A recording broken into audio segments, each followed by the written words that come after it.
COVID-19 watch and the latest COVID-19 community level checks from the CDC shows Davidson County in the high level.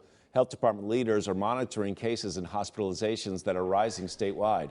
Nikhil is in studio to explain what the metrics are watching closely. Hey, Neil. Yeah, hospitalizations are one of the key metrics that health leaders are monitoring closely to see how this current wave of the virus is impacting our communities. Let's take a look. These images are from the Tennessee Health Department showing how hospitalizations have increased over the past month. The health department is also watching the number of available hospital floor beds, ICU beds, and ventilators. I talked with Dr. John Dunn, who's a state epidemiologist. He says right now we are in a good position in terms of our overall hospital capacity, but the people who are hospitalized and become seriously ill still follow the trend we saw throughout the pandemic, in that they're mostly unvaccinated.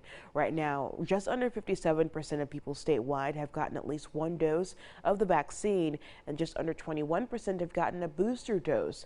The first COVID-19 shots for infants, toddlers, and preschoolers is a step closer to being available. The FDA's vaccine advisors gave a thumbs up to vaccines from Moderna and Pfizer for the littlest kids on Wednesday. If all the regulatory steps are cleared, shots should be available next week.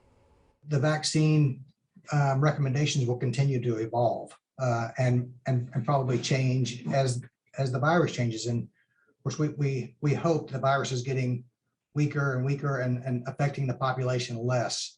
But we'll be looking to those scientific groups like FDA and CDC and the folks that are involved in developing the vaccines to try to match the vaccine in the future to what's circulating in the population. Right now, almost 70% of people in Nashville have gotten at least one dose of the vaccine.